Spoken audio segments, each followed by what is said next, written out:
Billy Hatcher says I work in valet and they don't always tip me, but there are some car owners that are known to not tip at all. Yeah. I'm curious who those car owners are. If it's like what specific cars it is. Yeah. I mean, Dodge Charger. in England, Magnus. you know, the waitress was right at Red Lobster. There is no tipping culture here in England because we have a minimum wage whereby, you know, generally speaking, you're on minimum wage, you're still able to afford what you need in terms of where you're at, fair enough.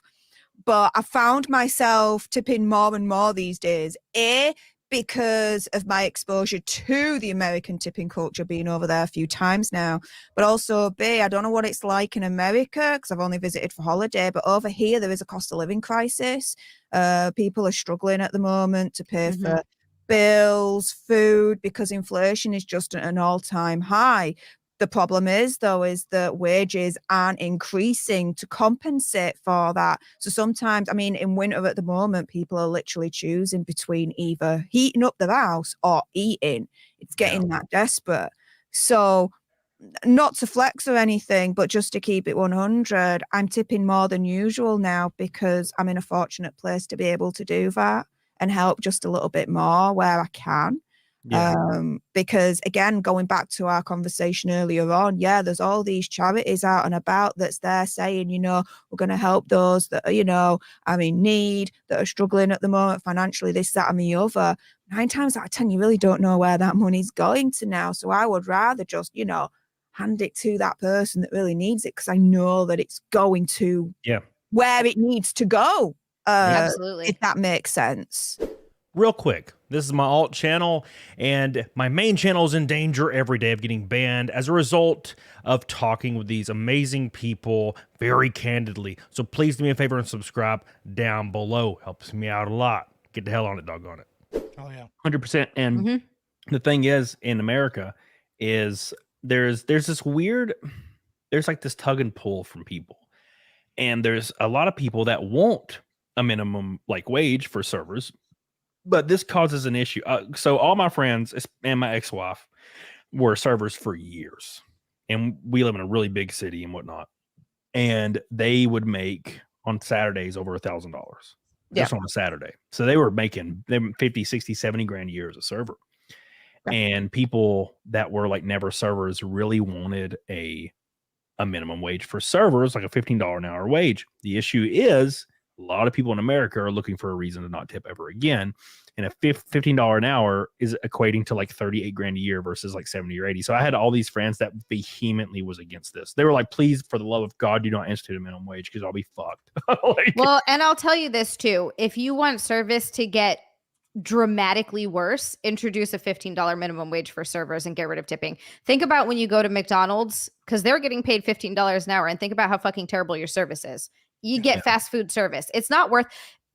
Waiting tables is not easy. If you're a good server and you give a shit, it's actually very stressful and it's fucking super high demand. And it's one of those things that if it's not worth it, the good people wouldn't do it. Yep.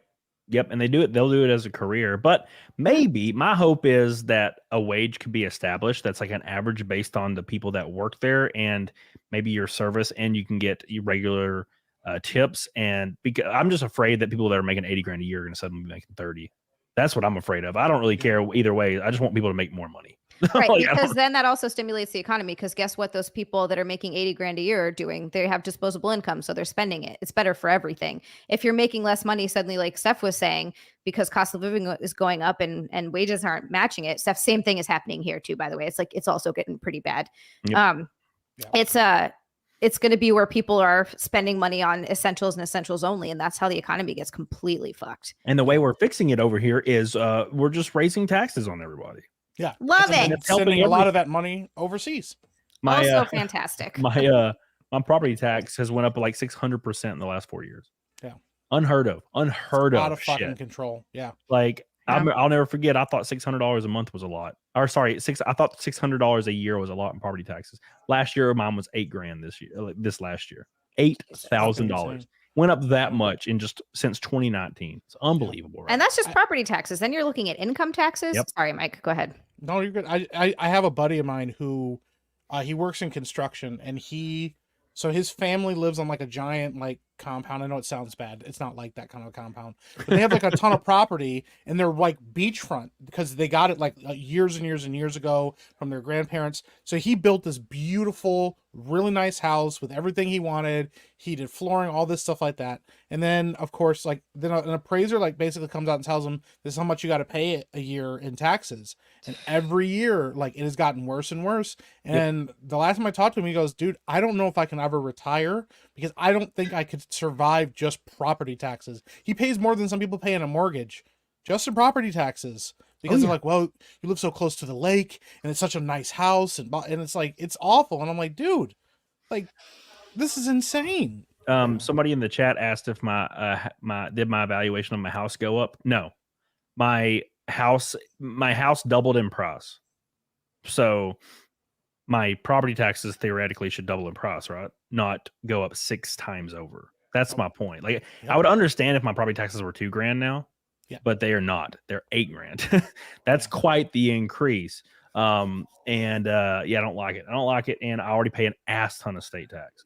That's insane. The thing that bothers me when you think about all the time, when you actually start to think about it, this is where I go on my fucking rants, and I got to calm myself down. But no, when you start to think about how much you get taxed on your income, and that's state and federal taxes. And then you get taxed on the money that you're spending on money that you already got taxed on. And then when you're buying a house, you're also paying property taxes. You're paying goods and services. You're getting taxed on that, on money that was already taxed. If you pass down money to your kids, that's also getting taxed after it was already taxed. Like the amount of taxes that are getting taken for everything is getting out of fucking control. And what was it? World War II that taxes, was it World War I or World War II? And they were like, well, we just need this income tax. Yeah. It was temporary.